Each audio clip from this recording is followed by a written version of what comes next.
Hello, and welcome to an adventure like no other. Far more than what you have known, there is something far more to be known than you can ever know. And it is all about you, the real you, your real awareness with your intuitive senses. You were never taught that the real you, your real awareness, is operating 5 bodies in cause and effect, restricting creation. You have been taught to think that you are only a one-dimensional human person, with a mind and emotions, and with a very short lifespan on this planet Earth. More than what your mind can grasp is your intuitive senses that can be opened to see beyond all your restrictions. You have always had an opening to see beyond what you have known, and this has been purposely kept from you, and this is where you have heard rumors and stories about your nightly dreams. Your so-called dreams is your opening to your intuitive senses that will allow you, the personal you, to excel beyond what you have previously known. Everyone has intuitive senses, and very few people take advantage of what is possible by recognizing something more than their mind can understand. Creation has its place for all of us, and then there is all life, which is far more than anything than what can become with creation. Everything we experience is necessary for us to survive with whatever we choose and decide our life to be. New Kevin Smith is the great witness to something more than what can be taught and learned in any school. It can be so that when anyone first listens to Kevin's intuitive side experiences, also known as real side experiences, from what their personal mind has known, Kevin's manner of expression will at first be rather different to comprehend. This is where this introduction and reading the new books and Facebook groups will help. Have fun deciding. DUANE the Great Writer and Seer. In this real side experience, I would find myself traversing a series of streets somewhere in an undisclosed region of creation, though the architecture suggesting the planet Earth of the current time era. Although the view opened at this point, impressions revealed several scenes had preceded it. Evidently, I had been conducting business in this location, the sense of having frequented various buildings, engaging with the occupants, and as though now I was heading toward another position within the city. Prior to reaching my intended destination, though the nature of it wasn't at that moment made apparent to my personal self, I would be accosted by what appeared to be a human man in his early 20s by my estimation.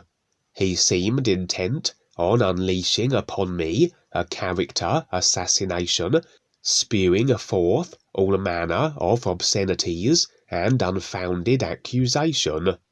As everything we encounter in creation is effectively an idea at its base state prior to being simulation manifested, as we place a focus and attention on the simulated phenomena in our experiences, we in actuality are agreeing with it, as we are in a sense acknowledging the idea rather than being indifferently opposed to it. The idea then agreed with will have us its effect, and so ideally one would endeavour to process through creation, standing in a nowness real awareness detachment from all ideas that feature in our midst, and be in a position then where we consciously choose the ideas we will effect as experience.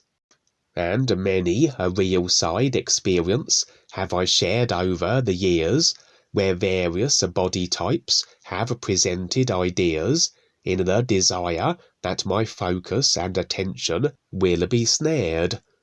Indeed, the dark forces are very elaborate in their attention-snaring creations, and should we be in agreement then with the dark force-forged idea, as the consciousness associated with it is intrinsically then meshed with the idea creation, we in essence agree not only with the surface idea, but the consciousness that manifested it. And a dark force consciousness will overwhelmingly be an intent-inclined orientation of desired subjugation, suppression of others, and destruction. This then we will effect for ourselves in relation to the dark force character. We have in fact decided to experience domination and potentially eradication at the ill-intended individual's hands. For nothing can we experience, including that which others would wish to impose upon us, absent of having the idea of it installed in our consciousness, an installation dependent on our agreement. If our standing as the nowness, everything, real awareness is this reality, is reliant on maintaining a position where we are not indulging the faculties of the created self, the thoughts and emotions, then to not only have our focus acclaimed, but to react to what is drawing our attention with emotional response or thought consideration, will remove us from the real awareness objective indifference and into the personal self, a momentary disconnect from our true self-position. The real awareness is a reality aside from a restriction, a rather unlimited and boundless position, and this expresses on the real side as our able to handle and manage any situation or eventuality.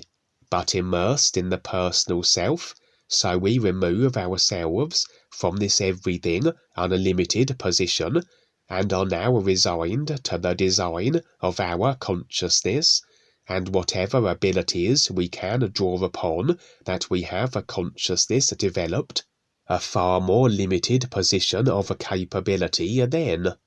This then is another mechanism the dark forces employ to render us more vulnerable on the real side. Many an experience I have shared where this has been the theme, where we are incited to react emotionally to the creations of the dark forces, and assume then our more limited personal self-positioning, where the dark forces have a greater chance of bestowing harm upon us. But from all this, it is rather apparent of our being the deciders of all we experience. We choose to place a focus and attention on the creations of others. We elect to generate emotional reaction and thought consideration in response. For if we maintained our nowness real awareness positions, we operate as the true reality aside from ideas that only can exist as isolated pieces of the everything isness in creation, and we are beyond then the ability of the ideas to effect impact. For the real awareness isn't creation, or the ideas that are created within it. Only the body forms animated by it can be subjected to effects, and again, only if we decide this to be so. For we either can be in creation as the nowness, real awareness, or we can create or agree with the created ideas of others, to be then the personal self, and the effects of the ideas we have generated, or those as manifested by other individuals. But then, if it is experience that affords us our all-ears recognizing viewpoints and comparisons, it makes sense to generate a constant influx of effects until this recognition is achieved, and at which point we have realistically no further need for creational experience, or indeed to operate in the simulators.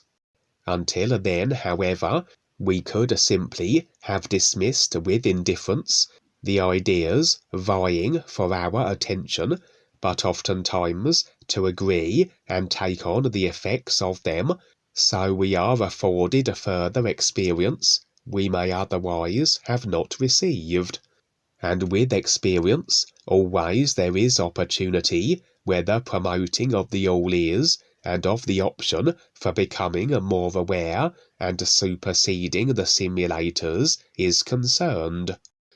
This individual featuring in my experience, presented then as an idea, and not content with simply being stationed in my midst, was he berating me with the evident want to elicit reaction, and as I mentioned, I could simply retain my indifference to his efforts, or afford him a focus and attention, and thus be in agreement with the idea that he was, and whatever would then be consequently effected.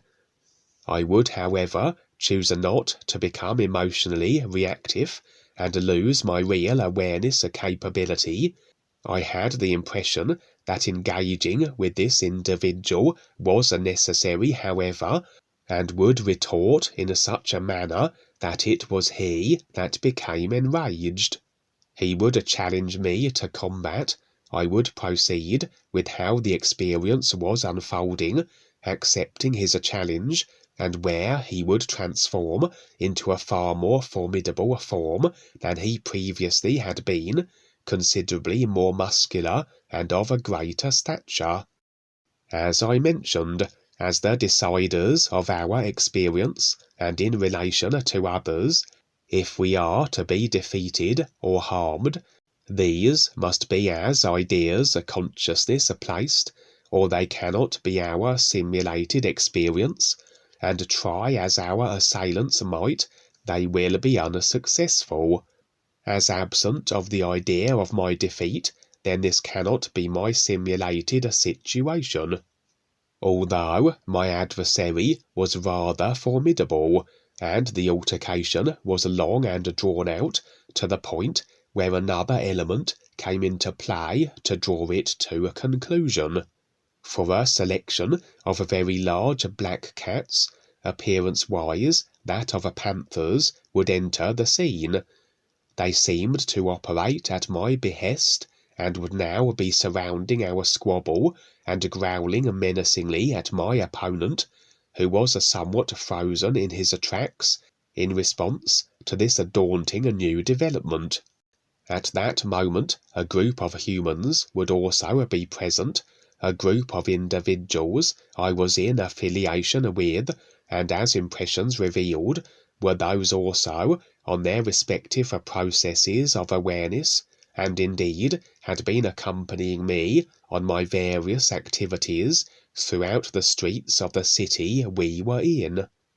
As I mentioned earlier, every experience, every effect we take on, presents as opportunity, and as it transpired, my shape-altering opponent was a very capable individual, and as the group spoke to him now in regards to all his related references, he not only was taken by the potentiality of becoming that which he and we all are, a free being of real awareness, but was certainly enthralled by the pack of panthers that had come to my aid, fascinated by the prospect of how, standing real, we always are able to draw upon whatever is required, that our survival is assured.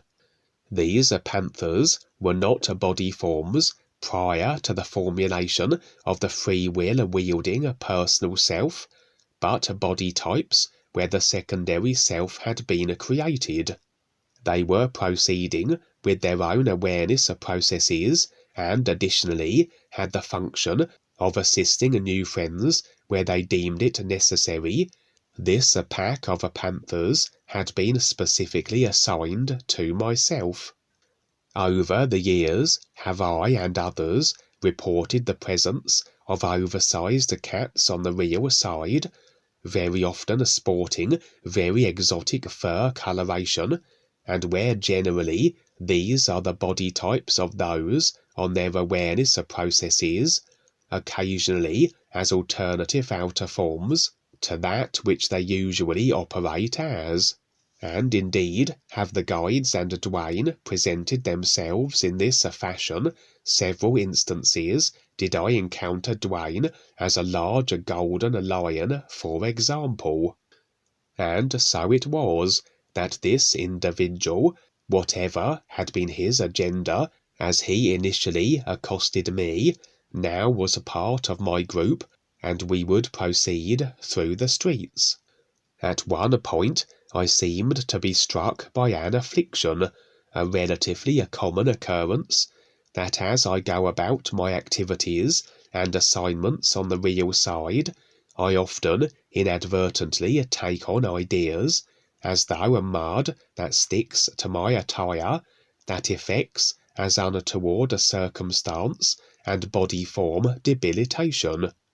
In this case, I seemed to be regurgitating what appeared to be metallic spherical objects, an effort to rid my body form of these spheres that had managed to become inserted within myself.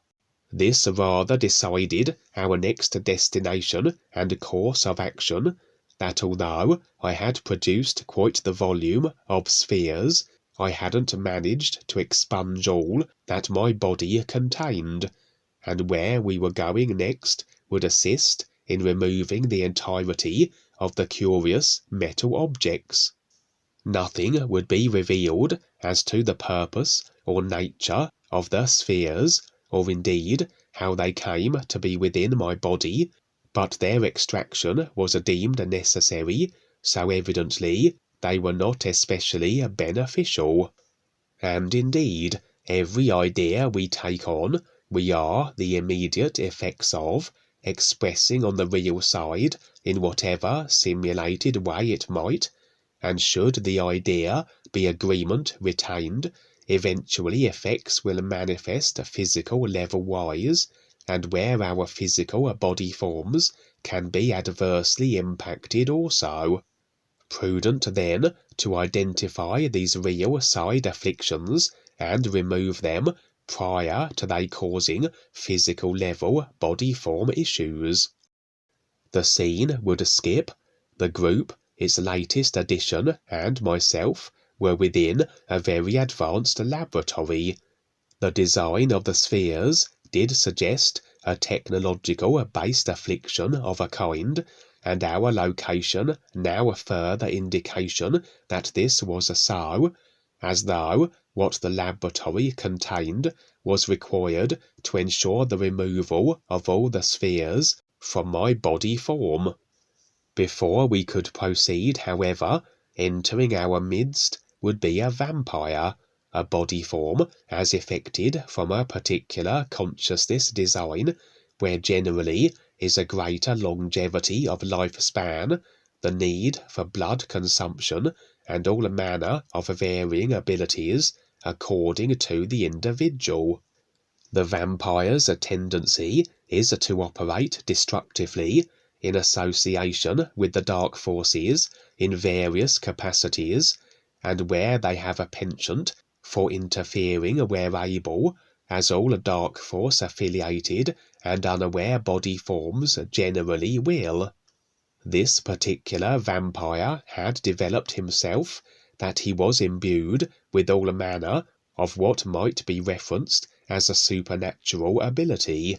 He could levitate, fly, manipulate his environment through sheer force of will, and also a creature would be accompanying him, a twisted gargoyle-like body type, sporting wings, and also with the ability to take to the air, that was enslaved to carry out the vampire's bidding.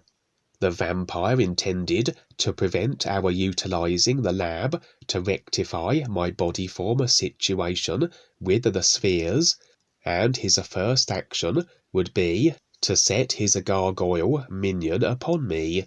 What transpired instead, however, was that I would take to the air just as the vampire and his creature would be, and as though a moment of telepathic communication between myself and the gargoyle ensued that would have it liberated from the vampire's control.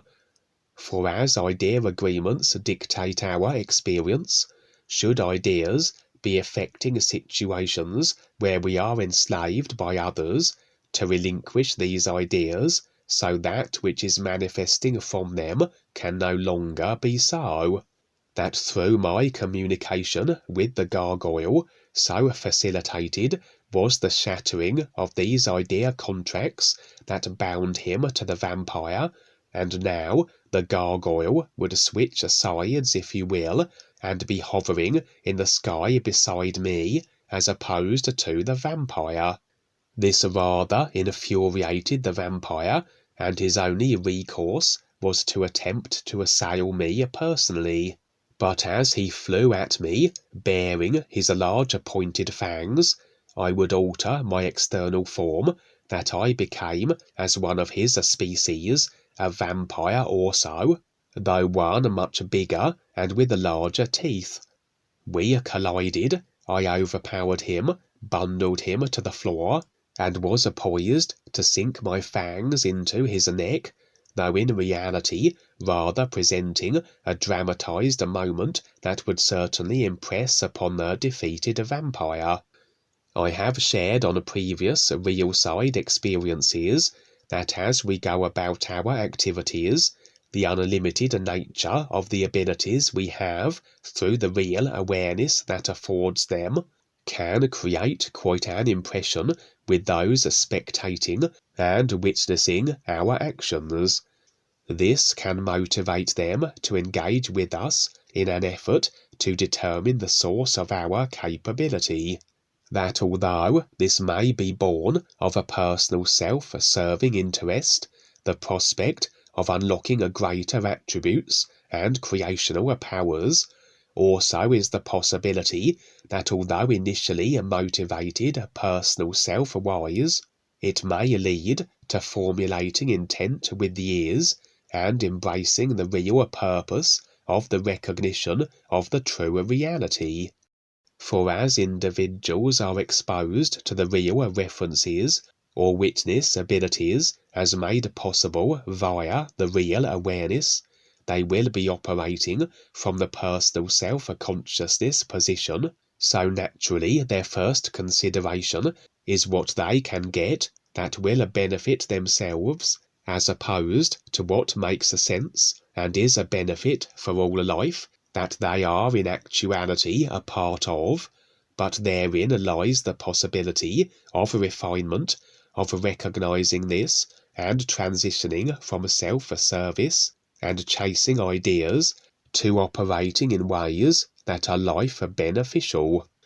This seemed to be the situation here. My downed vampire opponent, enthralled with my ability to assume such a form as himself, but one more formidable, also of liberating his gargoyle minion, and he indeed wanted to determine more. And so it was that there would be another addition to my group, the vampire, who at that moment at least was intending to see more than what he had resigned himself to for lifetimes, his decided consciousness of restrictions and generally dark force associated actions.